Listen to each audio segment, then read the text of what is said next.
ഒരു വലിയ കാര്യമാണ്, അസാധ്യം എന്ന് കരുതിയൊരു കാര്യമാണ് ഇപ്പോൾ സാധ്യമായിരിക്കുന്നത്. ഇതിൽ വലിയൊരു പങ്ക് വയ്ക്കാനും നേതൃത്വം കൊടുക്കാൻ കഴിഞ്ഞുണ്ടോ? എങ്ങനെയാണ് ഈ ഒരു കാര്യത്തെ കാണുന്നത്? എനിക്ക് ആദ്യം പറയാനുള്ള എല്ലാവരോടും നന്ദി മാത്രമാണ് പറയാനുള്ളത്. ഞാനിത് ഒരാഴ്ച മുമ്പാണ് ഇതിൻ്റെ യാത്ര തുടങ്ങുന്നത്, ബോച്ച യാചക യാത്ര. ഞാൻ ഇത് തുടങ്ങുമ്പോൾ 2,40,00,000 ഇവിടെ ഈ ഫണ്ടിലുണ്ടായിരുന്നത്. അതിനുശേഷം പല സംഘടനകളും മനുഷ്യസ്നേഹികളൊക്കെ ഇതിന് പ്രവർത്തിച്ചു. ബോച്ച ഫാൻസ് ചാരിറ്റബിൾ ട്രസ്റ്റ് എല്ലാ ജില്ലയിലും പ്രവർത്തിച്ചു. എല്ലാവരുടെയും ഫലമായിട്ട് പെട്ടെന്ന് ഈ 34 കോടി രൂപയിലേക്ക് എത്തിച്ചേരാൻ സാധിച്ചു. അത് ആദ്യത്തിൽ കുറച്ച് ടെൻഷനൊക്കെ ഉണ്ടായിരുന്നെങ്കിലും അത് മലയാളികൾ അത് ഏറ്റെടുക്കും, കട്ടയ്ക്ക് നിൽക്കും എന്നുള്ളൊരു വിശ്വാസം ഉണ്ടായിരുന്നു. അത് പ്രവർത്തിച്ചു കാണിച്ചു. തീർച്ചയായിട്ടും ഇനിയിപ്പോൾ ചെയ്യാനുള്ളത് അബ്ദുറഹീമിനെ ജീവനോടുകൂടെ എത്തിച്ച് ആളുടെ ഉമ്മയെ കയ്യിൽ ഏൽപ്പിക്കുക എന്നുള്ള ദൗത്യമാണ്. എന്നിട്ട് ഉമ്മയുടെ അടുത്ത് പോകാമെന്ന് ചോദിച്ചു. ആദ്യം പലരും അവിടെ പോകണമെന്നൊക്കെ പറഞ്ഞെങ്കിലും ഞാൻ പോയി കണ്ണുനീര് കണ്ടിട്ട് കാര്യമില്ലല്ലോ. ചെല്ലുമ്പോൾ ഉമ്മയുടെ സന്തോഷം കാണണ്ടേ. ഇപ്പോൾ ജീവനോടെ കൊണ്ട് ഏൽപ്പിച്ചാലേ കാര്യമുള്ളൂ.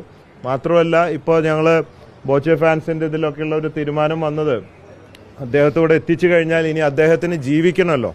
അപ്പോൾ ഒരു ജീവിത മാർഗത്തെക്കുറിച്ചും കൂടെ ഒരു ചർച്ച വന്നപ്പോൾ ഇവിടെ അദ്ദേഹത്തിന് ഒരു Boche tea wholesale and retail tea പൗഡറിൻ്റെ ഒരു കടയിട്ട് കൊടുക്കാം എന്നുള്ളൊരു തീരുമാനത്തിലെത്തി.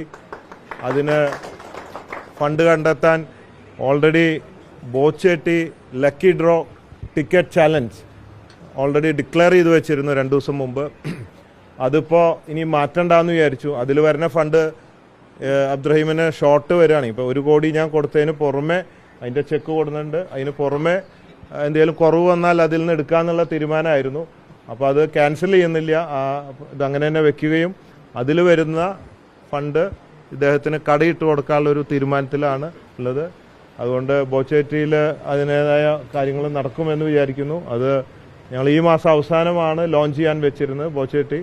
അതിപ്പോൾ ഓൺലൈൻ മാത്രം നേരത്തെയാക്കി.